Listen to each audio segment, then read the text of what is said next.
Welcome back, folks. Well, today, do we ever have a boomer of a news article for you guys? It was such a boomer. I checked all the references of the journalists from Brazil, and they're all impeccable. The news. This isn't fake news like JW.org says all the media is all fake. It's all by apostates. This isn't it. And I'm going to read two news articles, two different journalists, two different news articles in Brazil, just to counter these statements that they make on JW.org. So let's get into it. Here we are. Thank you to watching Watchtower. They watch Watchtower 24/7, and they bring these news to the fore. Thank you. So we'll start with this one. Brand new news, June 2nd. Federal police investigates connection between suicide of believer and Jehovah's Witnesses in Mato Grosso do Sul. Excuse my Spanish here. A suicide suspect would have been disassociated from the group, they're saying. Would have been. If he had waited, you see. He was given a letter. Get that out right at the beginning here. When you're given a disfellowshipping letter, you have 7 days to appeal it. So legally they wait 7 days for you according to their elder's book. Then if you don't appeal it, then they announce it at the next Tuesday meeting or whatever that so-and-so is no longer is no longer part of the group, no longer a Jehovah's Witness. And then the following Sunday they give a talk. Into the public talk, and in that public talk is buried what the individual did wrong. So it's not like anybody doesn't know. Everyone knows this is how it is. It's just a waiting time, and you get to wait. So what happened here, this guy didn't give them a chance. He got the letter and he just killed himself, outed himself. So no 7-day waiting. And so then the PR guy gets on and says, yeah, we didn't disfellowship him. Can you believe that? Well, anyways, let's get into it. Here he is. Let's read the first part of this. This is a news journalist in Brazil. The PF is the federal police. They're investigating this death, and he took his own life at 54. And they're saying he was subjected to a slave-like labor at the behest of people linked to the religious group known as Jehovah's Witnesses, the behest. So what does this mean? Behest, someone has asked or ordered you to do something, the behest. It means because someone has asked or ordered you to do something. So because they've asked this guy to do things, we're going to get into it. The federal police, this case requested that the federal public prosecutor's office get involved. And they're talking about this. They're saying he had reportedly been disfellowshipped from the religious group, a procedure among Jehovah's Witnesses that nullifies social interaction. So they had, who was this guy? Well, he was 54, born in 69. And he, at the age of 18, he was a schizophrenic patient. So he ended up having a guardian. It was his sister. And he carried on a normal life. He had 2 kids, couple marriages, his first marriage. His second marriage was a JW. And then he started going to the meetings. But here it is. His older sister was his guardian the whole time. So... and they noticed that, he was a practicing Catholic since he was a child, but he abandoned everything. His brother, his mother. And that's what happens when you become a Jehovah's Witness. You abandon everything. Everything's worldly. Everything's from Satan. Only Jehovah's people are the real truth. This is what you're programmed to believe. So from then on, despite his family's wishes, he worked in companies controlled by JWs. Like window washers, janitorial, all the stuff that JWs do. And although he had a degree in industrial mechanics, this guy had a degree. He could have made some good money, but he worked for JWs. So he worked in other jobs with little financial help, including installing fences. Apparently he was good at that. And despite the protests from his family, according to the statements in the registry office, they said he couldn't be subjected. This is what his guardian said, to intense days of Bible studies and field work, preaching, they call it the field ministry, and heavy work with the use of welding machines, electric, for installing fences. So they used him at both ends, this guy. They used him for days on end, Bible study, preaching, welding, putting in fences, all for zero pay, for nothing. So the family complained. They said only bread, food left by the elders. Since the heavy work he did, he needed substantial food. They put him to work he'd never done before, like digging and putting in fences in the hot sun, and they only gave him bread. So at this point, Paulo, who had always been very talkative and cheerful, he could barely speak. His voice was a whisper. And they urgently took him down to the healthcare center, and they found that he, after a series of testing, he had inadequate nutrition. So it sounds like he was at the Watchtower Farms, the Brazil Watchtower Farms. There's one in Canada here too. And they worked the hell out of him. And they didn't feed him. So they recommended a new diet as soon as possible, which was arranged by his guardian. So I don't know what was going on there with his JW wife. They don't talk about her much. It says Paulo was constantly called by these elders. It names all these elders, among others. This is what I noted. These elders look down on the family because they're worldly, right? They're from Satan. And they use doctrinal religious arguments to persuade him. Here's what they said. They are versatile in brainwashing. That's what the family said about these elders. In other words, according to the document, Paulo had everything. He was diagnosed with schizophrenia. He was subjected to a regime similar to that classified as a situation analogous to slavery. Now I looked that up. What does that mean? Analogous to slavery can be understood as practices or systems that share characteristics with slavery, particularly the forced and exploitative nature of labor or servitude. That's JW.org. You get in with the RBC, that's what it is. He was forced to perform heavy workloads and was also obliged to attend religious rituals. They have so many meetings, right? You can't miss them. So they did a whole discovery. They looked at all sorts of things. And here's what I noticed. On the day of his suicide, the leader of the institution and his wife Alice, this would be the presiding overseer.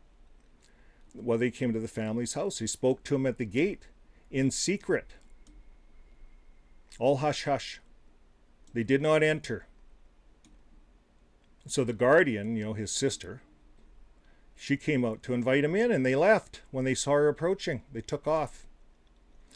So they took a large package, as if it were a package delivered by Paulo. And when asked by his sister what was in those packages, he changed the subject.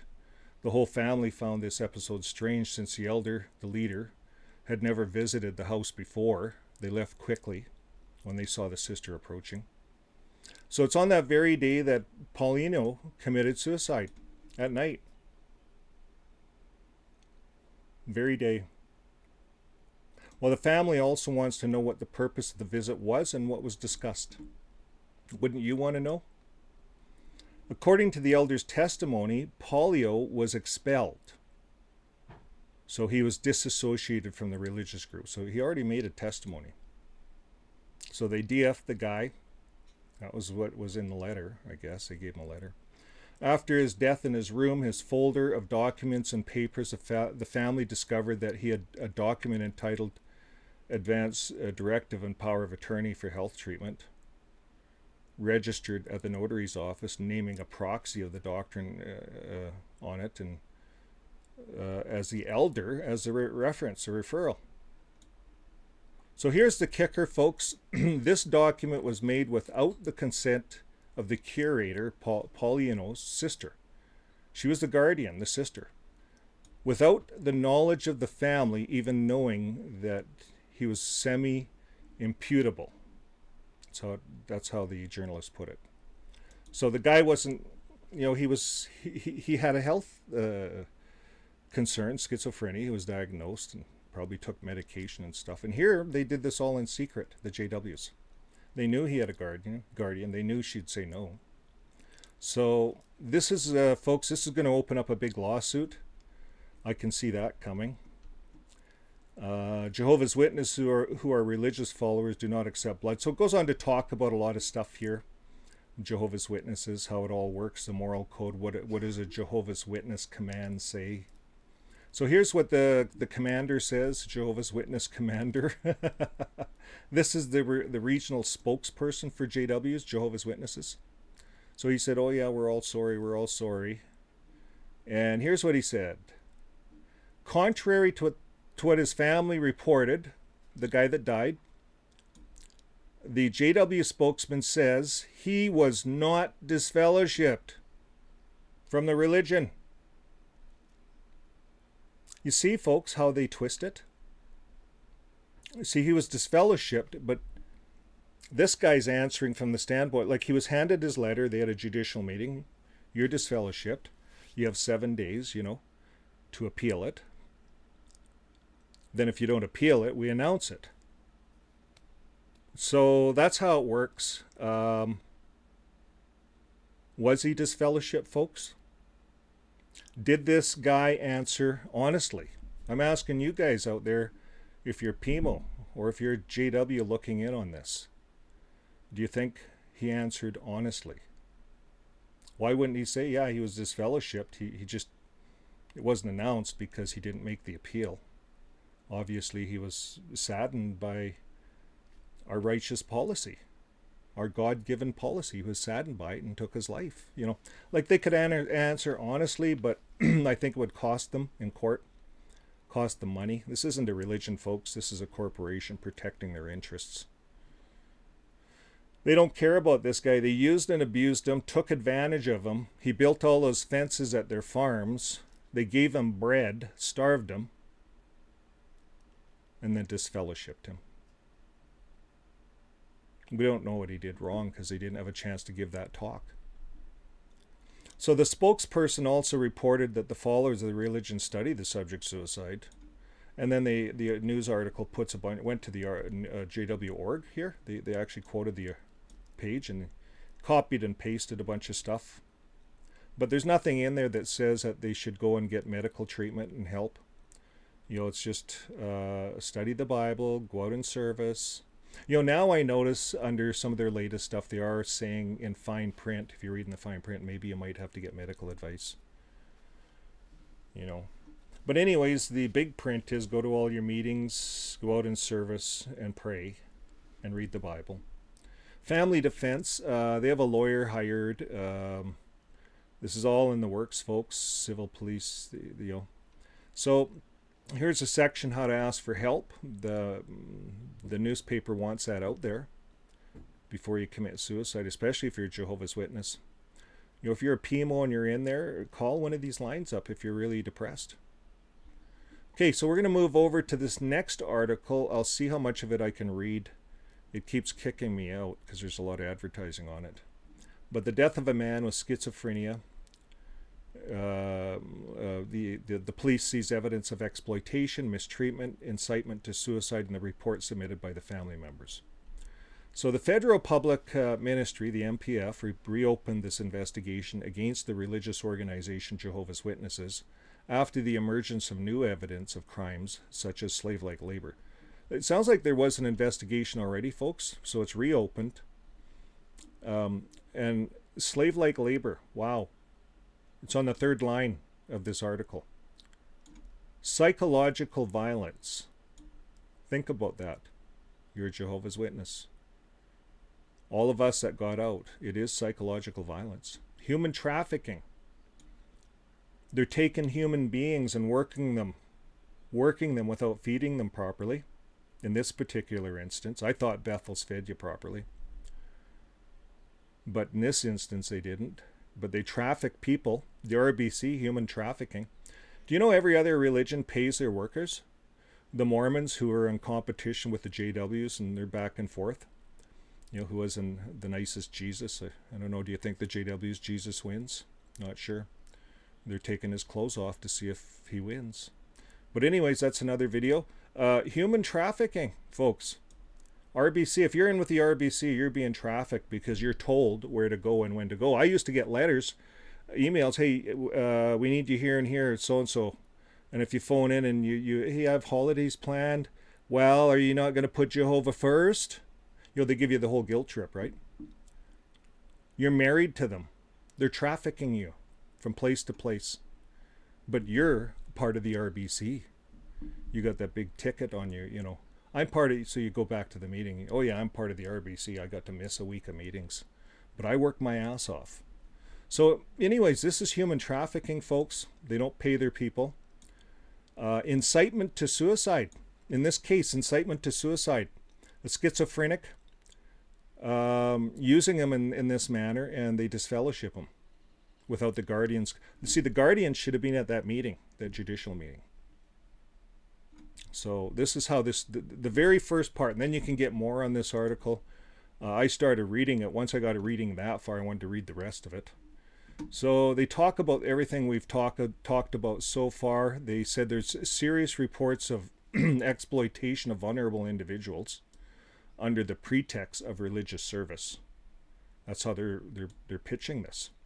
And they're saying which may mask criminal practices.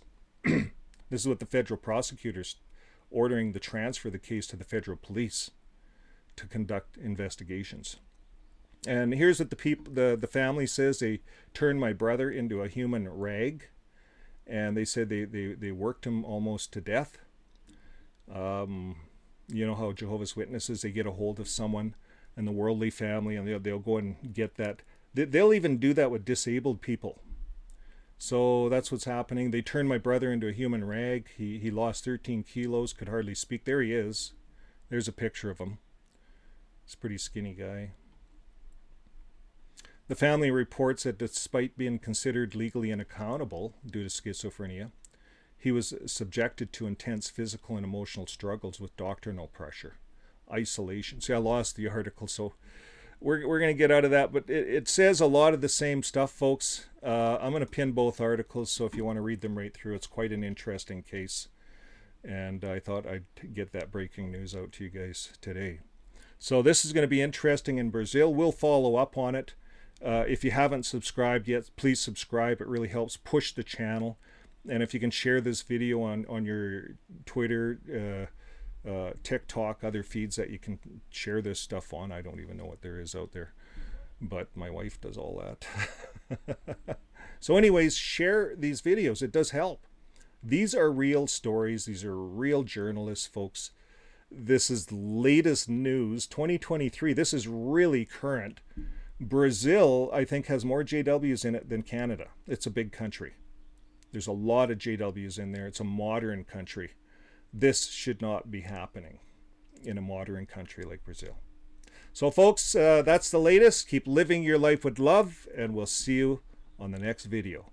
Bye for now.